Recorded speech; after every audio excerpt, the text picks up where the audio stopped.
बिहार में सावन की दूसरी सोमवारी पर आस्था का अद्भुत नजारा देखने को मिला। एक तरफ भागलपुर के सुल्तानगंज में कांवड़ियों पर आसमान से फूल बरसे, तो दूसरी तरफ मुजफ्फरपुर के बाबा गरीबनाथ धाम में श्रद्धालुओं का ऐसा सैलाब उमड़ा कि कई किलोमीटर तक सिर्फ भक्त ही भक्त नजर आए। कांधे पर कांवड़, हाथों में गंगा जल, जुबा पर बोलबम और चारों तरफ गूंजता हर हर महादेव का जय घोष। बिहार में सावन की दूसरी सोमवारी पर भक्ति का ये रंग देखने लायक था।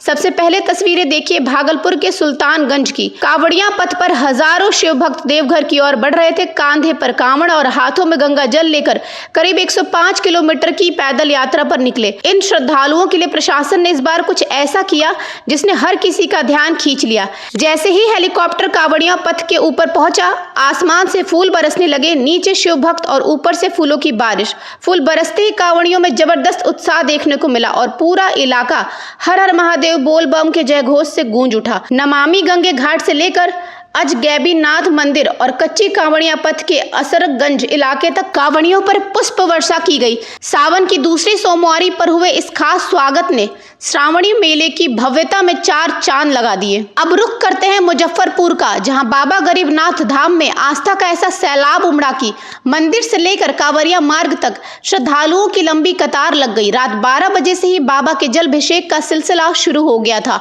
सुबह होते होते भीड़ इतनी बढ़ गई कि श्रद्धालुओं की कतार करीब 2 से 3 किलोमीटर तक पहुंच गई। मंदिर प्रशासन के मुताबिक अब तक 3.5 लाख से ज्यादा श्रद्धालुओं बाबा गरीबनाथ का जलाभिषेक कर चुके हैं। वहीं प्रशासन ने दूसरी सोमवारी पर 5 लाख से ज्यादा श्रद्धालुओं के पहुंचने का अनुमान लगाया।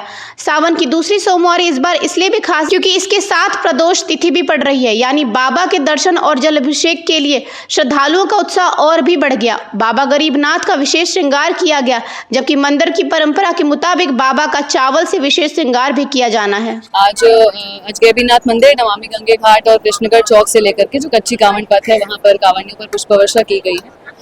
ये दिखाता है कि कांवड़ियों के प्रति जो श्रद्धा और सम्मान है सरकार में और सभी लोगों में, उसको दर्शाने का एक बहुत ही सम्मानजनक तरीका है। जी, बहुत बड़ी संख्या में श्रद्धालु हर सोमवार को आ रहे हैं और प्रतिदिन भी आ रहे हैं और सभी प्रकार की व्यवस्थाओं से संतुष्ट नजर आ रहे हैं। और कोई भी फीडबैक यदि रहे तो हम लोग उसके लिए ओपन है, जहाँ भी इम्प्रूवमेंट की गुंजाइश होगी हम लोग करेंगे। जल स्तर बढ़ने के बाद में बैरिकेडिंग का लगातार संशोधन किया जा रहा है। जैसे जैसे जल स्तर बढ़ रहा है बैरिकेडिंग मूव हो रही है और इसके अलावा सुरक्षा के दृष्टिकोण से भी SDRF की प्रतिनियुक्ति, गोताखोरों की प्रतिनियुक्ति की गई है, तो कोई समस्या नहीं आनी।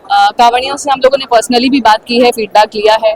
जो हमारी जीविका दीदी की रसोई है, सरकार के द्वारा जो टेंट सिटी बनाई गई है, उसमें जो व्यवस्थाएं दी गई हैं, साफ सफाई वगैरह, सभी लोगों से, सभी चीजों से श्रद्धालु जो है वो संतुष्ट नजर आ रहे हैं। किशनगंज अब बदल रहा है और अब आपके बिजनेस को भी चाहिए एक बड़ी पहचान। Bus stand, day market, flyover, Paschim Pali, hospital road, Lahra Chowk जैसी प्राइम लोकेशंस पर कराइए अपने ब्रांड की दमदार ब्रांडिंग, जहां हर दिन हजारों लोगों की नजर जाएगी सीधे आपके बिजनेस पर। A1 इंडस्ट्रीज, आज ही संपर्क करें। किशनगंज के पेरेंट्स अब बच्चों के ब्राइट फ्यूचर के लिए क्वालिटी एजुकेशन और सही गाइडेंस यही मिलेगा। Introducing Shri Janya classes 6 to 12, foundation courses and NEET preparation, experienced faculty, strong concepts, personal attention. Admissions open now.